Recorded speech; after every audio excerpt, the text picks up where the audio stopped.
overcoming all obstacles. Absurd, going the extra mile to get you financed.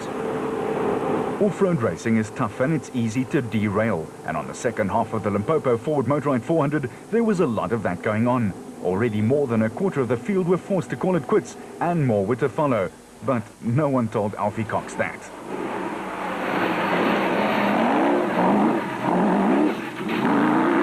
And Gary Berthold and Henry Costain in the Atlas Copco Bat were also keeping the pressure right on. Motorride's SA champ Evan Hutchison too was opening up all the taps.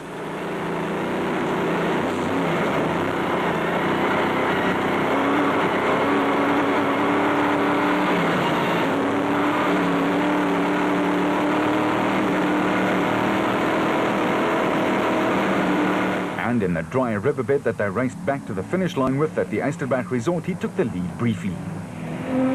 Voss, a former national champ, and Pitchford, the current Navigator champion, were also blasting through in the Navara. While Cronje and Perkin were also still within shouting distance.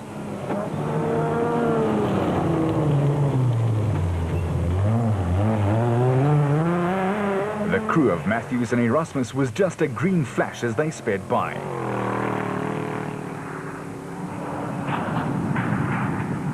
While Mick and Ryan Harper looked set for a top 10 finish.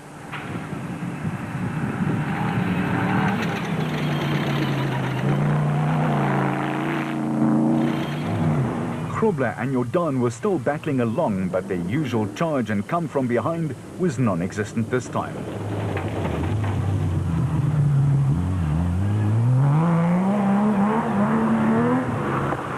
But these lads were charging. Another former championship winner, Woolridge and Schulthammer, were hammering away in the Ford Ranger.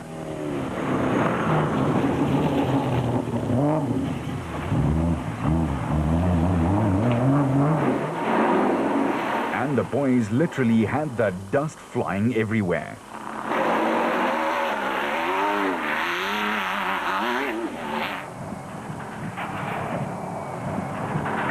The temperature had climbed steadily all day, and in typical Limpopo style, it had become quite warm.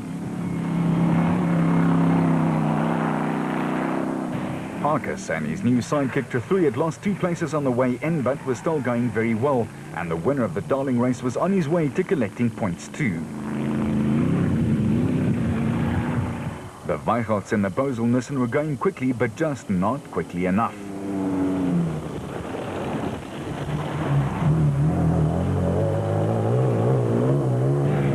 The quickest finisher of the race, though, was Mark Corbett. He had picked off another 10 competitors and was making the all-new Nissan Navara talk, and it was talking loudly. The racing in the old riverbed on the way to the designated service point was lightning fast at times and tested drivers and machines to the limit.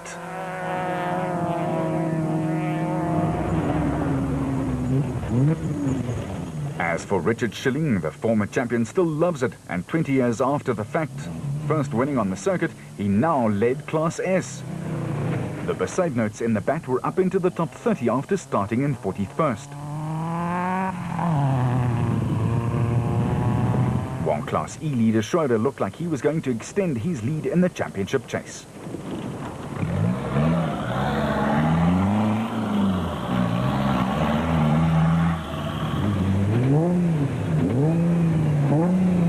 At the designated service point, it was the Nissan Navara of Voss and Pitchford that appeared first after no less than 5 drivers had shared the lead between them on this leg.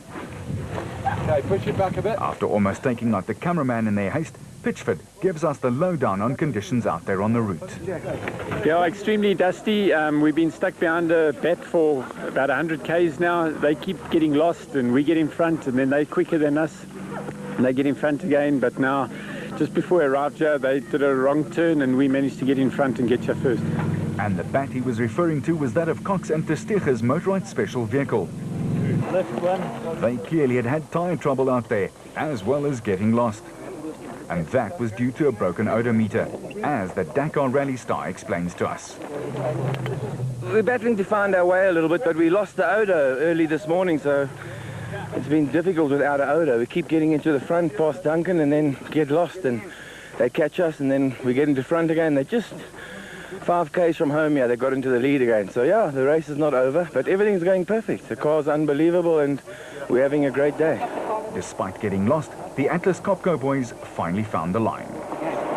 We've just been getting lost a tremendous amount. The route schedule's not quite right, and the markings, we really got lost. We took Alfie and we were leading for the better part of the event, and now we've been spending about 3.5 minutes out in the veld trying to find the route. So we've got to try and keep on the route and catch Alfie again. In the Ford Cup, there was also some marking complaints. The marking's very difficult to find. I think if you haven't got a GPS, you're really going to battle. And the dust, we've just sat in people's dust all day. You know, because with these cars, you've got to be very precise and be on the road all the time, and the frames can get off the road, and if they hit big dongers or anything like it, it's not a problem. So we get past them, and then they get past us, and we've just been sitting in their dust. So it's been more of a frustrating day than anything. Berthold's Toyota finally gave way while they were up there setting the pace. Yeah, look, the car was going very well. We had a small problem with the shocks. 2 shafts broke. So obviously got a bit of development to do, but we held off the Nissan for a long time, which is a good development, and it was lucky to be in front while it lasted. So we'll get it fixed and come back and keep trying. Clint Gibson and Mike Brown in the absolute underwriting back with its 5.7 litre engine was next out, and they set off rather gingerly.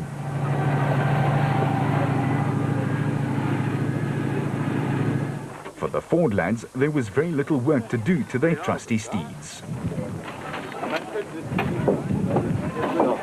Got no fuel there. Having quite a good run. GPS is helping us. You know, sometimes the markers are gone, and you know, you don't exactly know where you are, and then next thing the GPS tells you the track's a little bit on the left or a little bit on the right. And from a safety point of view as well, you don't find sort of 10, 20 cars milling around in the bush. At least everybody's sort of going in the right direction. It's a much safer thing to use. At this point, Cox was leading, but he would have his own troubles. Voss and Pitchford continued to pile on the pressure after the service point, and the Nissan team was looking for their 3rd win of the 06 season.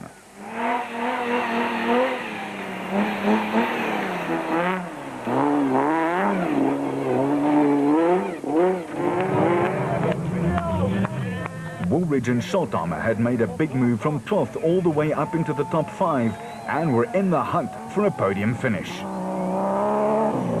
He and his co-driver Moore had been the giant killers from 43rd up into 3rd. One heck of a drive.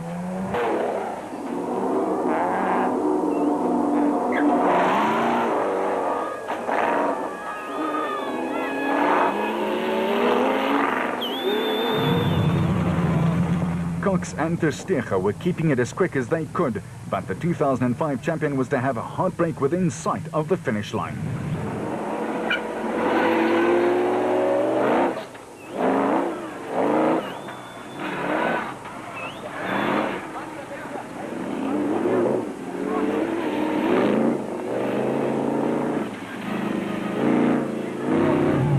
His Motorite teammate Hutchison had also held the lead briefly, and the gloves were off up the front.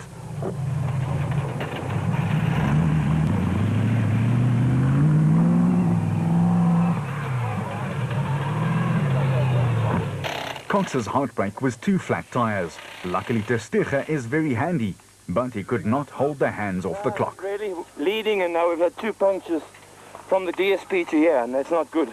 Okay.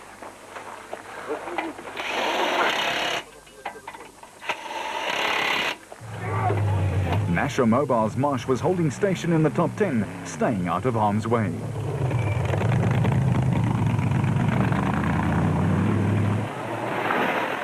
And he and co-driver Whitehouse have certainly discovered how to nurse a car around a tough course and collect the points.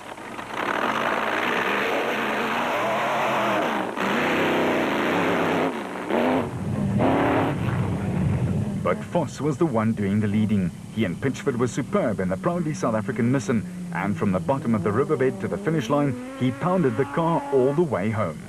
Corbett and Moore were up into 2nd, the best drive of the year thus far in the ABSA series. However, they also punched it within sight of the finish line. But Gary Berthold kept them under pressure.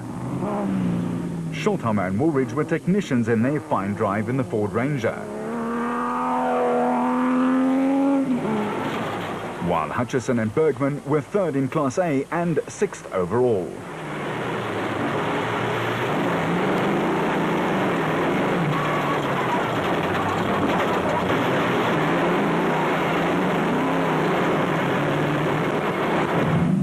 Their stablemate Cox had finally got the car going again, and he was now in a mean mood trying to get the lead back.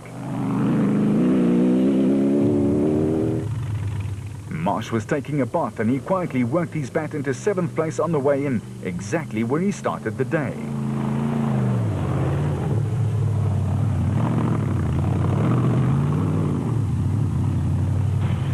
Matthews and Erasmus were superb and made the works team sit up and take note. With Gerard du Plessis and his wife Kobe doing exactly the same, they were in 9th position. And Schroeder and Huxtable up from 24th, rounding up the top 10.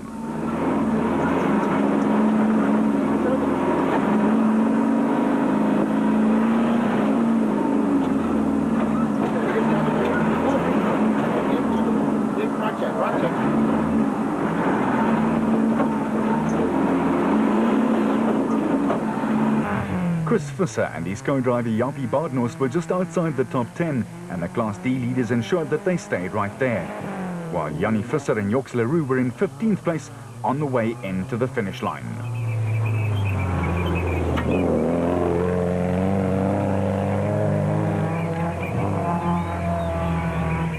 The Cries, also competing in the African Heritage Rally, had a magnificent drive and would finish with a flurry. They were 49th after the prologue and would eventually finish 11th. Harkis and his new nav dropped 1 place and took 12th.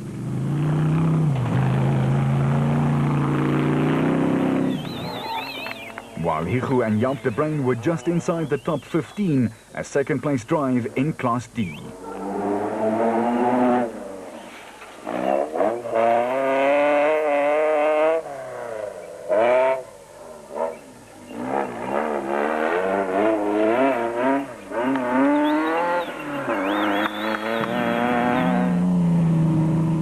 The Weichels had to settle for 3rd in Class D, but that kept them in championship contact. While Gurney and Rubeluza filled 17th place and 4th in the SP class.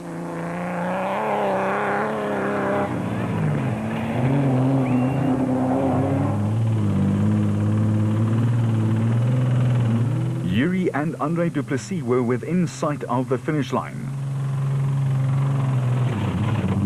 But then their engine blew spectacularly, and that right at the end of the road.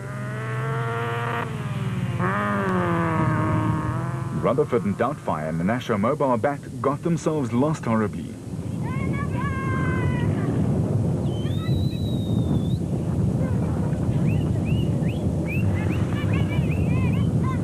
And eventually had to call it a day.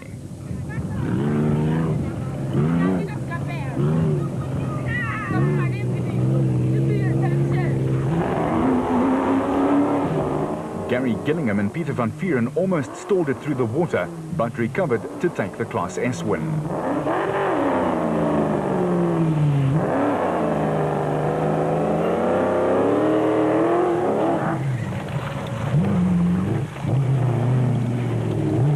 With Plastotech's Richard Schilling up into 26th overall and 2nd in class, with enough points to lead the category by 11. For the Roacon team, the spectators had to come and assist. And once that had been done, the spectators needed assistance. At the finish line, though, after 400 grueling Ks, it was Voss and Pitchford giving Nissan their 3rd win out of 4 races this season. The Atlas Copco crew were delighted with their man Bertelt and Kirstein, who held on for 2nd. Voss enjoyed the turnaround in fortunes for his team. Yeah, you're right. You know, we've had such a tough season up until now. But, you know, we've been fast, we've led races, and we haven't finished them. And today, Ralph and I finished with a win, which is great, yeah. The Ford fans smiled as Woolridge piloted the Ranger home for a podium finish. For Gary Bertelt, it's been a long wait. Buddy, this one's my 18-year wait for I think it's been a long time coming, in all fairness. My competitors have said the same thing. been 18 months of knocking on the door, and this one we managed to turn those good positions into some great results. I must take my hats off to Henry for a great job he did, and thanks to Atlas Copco for giving us this opportunity. But very hard day in the office. We raced neck and neck with Alfie, Evan the whole day. It was just switching places. It was really a hard day out there, but great result. We're very ecstatic. Corbett and Moore had to settle for 4th overall and 3rd in the SP class, but it was a great drive. Yeah, well, we started 43rd today, and we were passing everybody through the field. It was quite rough out there, and we managed to get up to 2nd place overall. But unfortunately, about 5 k's out, we had a front left puncture that just debeaded and came off the rim, and the Ford got past us, from 42nd to 3rd overall. Cox could still smile after his blown chances, or were those blown down chances, while Schroeder again clinched a win in Class E. We had a good clean run, you know, didn't get out the car except for this morning when we got stuck, but other than that, no problems at all. This last section, our GPS helped us quite a bit. You know, you go off the route and you look forward on the GPS, and then you can get back on the route again. I think that's where we managed to pass quite a few guys. Yeah, but otherwise, Bucky went unbelievably. There's absolutely nothing wrong with it again. The wheel alignment hasn't changed. The clear vision is still the same as it was this morning, and yeah, we could do another lap. Although we're sure he was happy that he didn't have to, Visser enjoyed the tight racing. Hugo and my brother Yanni and Klewargeld, yes, we were all mixed together, and yes, then the one in front, the other one in front, and then yes, but all the guys got lost very, very, very badly.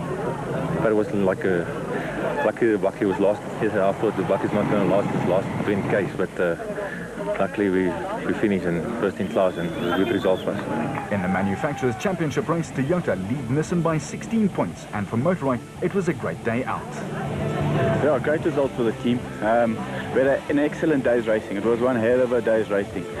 Gary, myself and Alfie being flat out the whole day. Unbelievable pace. It really was a good race. Unfortunately, we got lost too often. You know, it was a bit of a treasure hunt, and as soon as you got into lead, you'd get lost and someone else would take over.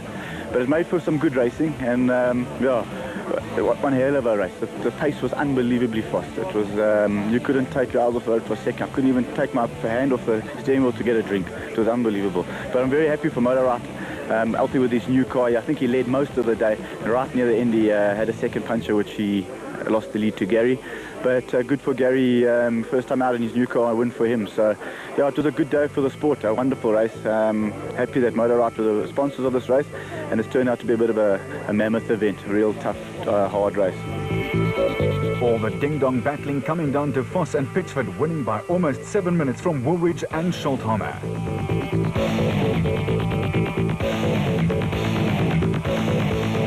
Go! And in the special vehicle class, a great win for Gary Berthold and Henry Costain. Berthold's first win in 18 years of racing.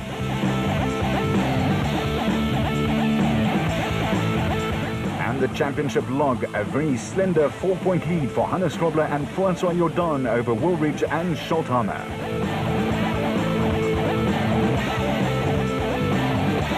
And in the specials, it's Cox and Testeja and Marsh and Whitehouse who share the spoils on 53 points apiece. Until we talk with you again next time from the Lesotho Sun 400, remember, you keep it on the road,